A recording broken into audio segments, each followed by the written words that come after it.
So last night I went on a date with a girl that I've never met before. We met at 7:30 p.m. and by 11:30 p.m. she was asking if she could come back to my place without me even bringing the subject up.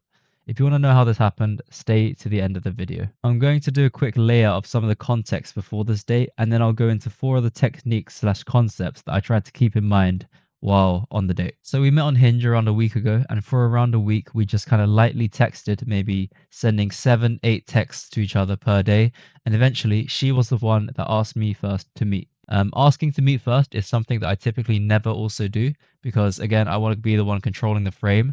I can go into that on a separate video as well. But yeah, for now, she was the one after a week of texting that asked to meet first. So we met, and I was shy at first, maybe for the first minute or so, because I am introverted and it does make me get like nervous and stuff before meeting new people. So that is something I actively do try to work on, but we got over that quite fast. And the date was nothing too serious. We just went to a cafe, sat down, and decided to order some dessert and maybe some coffee. So yeah, we walked over and sat down at the cafe. Okay, so just have that picture in your head. That's the context set. We're now sitting in the cafe, and I'm now going to overline, most importantly, the things that I had in mind during the date and I tried to execute on. So there's 4 main things. I'll read over each one of those quickly, and then I'll go into each one of them in more detail. So first one, knowing how to make her laugh. Second one, what I call the opposite or unexpected charm. Third one, appearing genuinely interested in learning more about her. And lastly, allowing the conversation topic to be about romance or relationships related things in general. So I want to start off with what I think is the most important one out of all of these. And I think if you only have this one, you probably can not have the other 3 and you'll still be fine. And that is knowing how to make her laugh. If you're funny and you're able to make her laugh, she'll get comfortable really fast. And just in general, girls do like funny guys. Anyone likes funny people, to be honest, because laughing is fun. We like laughing as human beings. By making her laugh a lot and making the majority of your conversation playful and fun, you can easily get out of that first small talk phase, and you won't constantly feel that you need to ask questions to fill awkward silences. Think about it. If you're with friends that you're really comfortable with, that you see a lot, you rarely even ask questions. Maybe you ask one question, and then the next 5 minutes, 10 minutes of conversation, you mostly speak in statements. You just say your opinions to each other, and then you have an agreement, disagreement, or you'll just have a discussion about those opinions. But you rarely actually ask questions. So knowing how to make her laugh, I think is definitely the most important thing. I'm going to go into the second thing now, but I will get back to that first point because these kind of link to each other. The second thing I said, the opposite charm. Have you ever had a situation where you take someone completely in one way? Maybe you seem really innocent and shy, but then you see them on social media and they're a completely different personality. Maybe they dance or sing on stage, and you're kind of just like, wow, I never knew they were like that. And it's kind of that charm. This is kind of what I call the opposite charm. So in this specific situation, since I am introverted and a bit more on the shy side, she has that image in her mind. So she's met me and she's thinking, oh, this guy is a bit shy. He's a bit introverted. He's probably not the type to make direct, sort of like gentleman-like moves. So by having that expectation in her mind preset, now when you go to break that by purposely doing gentleman, quote unquote, gentleman-like moves, it will have more of an effect because it's kind of like that opposite charm. It's something she didn't expect. It's like, oh, he can be cute and shy, but then he also knows that right timing when to be a gentleman. So, for example, when we met, she was holding her laptop in her hands, and I offered to hold it for her. This is a pretty simple move. Like everyone should be doing this, to be honest. It's quite easy to pick up on. If they're carrying something heavy, just offer to take it for them. But don't do it sort of like in a cringy or really intentional way. Try to imagine if your mother's carrying groceries from the grocery store out the car and you just offer, "Do you want me to take these for you?" Just make it really natural. Don't make it cringe. But this can work in the other way too. If you're a type of guy that's really extroverted and confident at first, you can come off first as a really confident, extroverted guy that's not shy at all. But then in another situation, you might want to play the other side. So you might want to play the other card or the shy card. And then, that could do a lot of things for you as well. She might find that cute that you're not afraid to show that side as well as your confident side. But yeah, this is something that I call the opposite charm. And I think this is something that's really strong that you should be using as well. But taking this back to the previous point about making her laugh, I want to but taking this back to the previous point about knowing how to make her laugh or just being joking in general, there was a kind of a moment where I hit two birds with one stone with using this opposite charm effect, but also connecting it naturally, making it flow to trying to make her laugh or making a joke. So as we arrived to the cafe, I'm holding her laptop now, and I said to her as we got to the door, there's a door in front of us, and I said to her, "Ah, I'm holding your laptop, so you have to open the door." So this is just something that I guess you can kind of call cheeky or playful, just because, obviously the said quote unquote gentleman that's taking the laptop off of her should also be the one to open that door. But then I'm doing exactly the opposite by almost commanding her to open the door for me. And, is making playful jokes like this. It's not the actual jokes that you make that is important. It's about letting her know that, I'm this type of person that makes these types of jokes.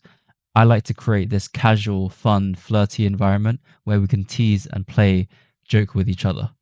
And it lets her know that similar levels of teasing slash flirting might be coming up as well, allowing you to build on those previous jokes.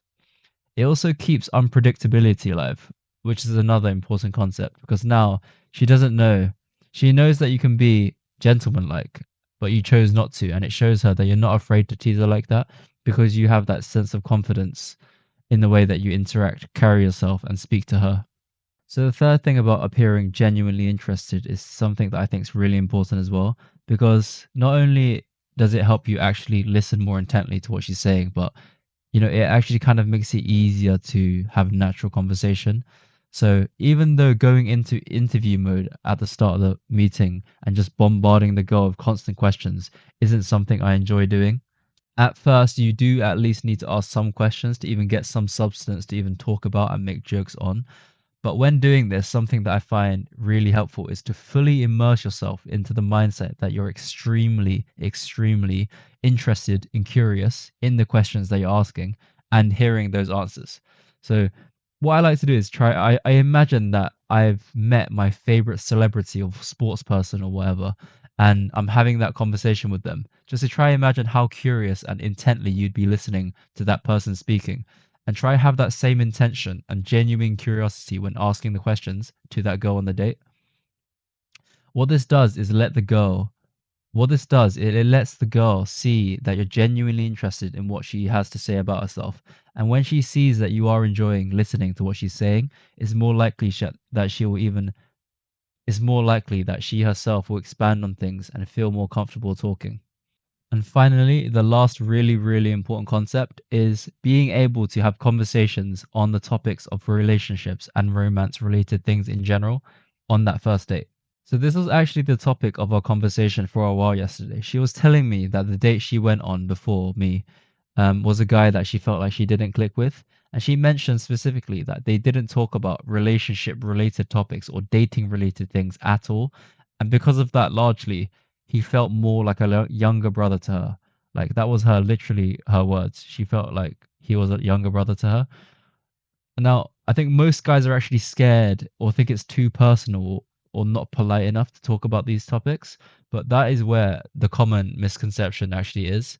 You really need to discuss these things because they're intimate topics.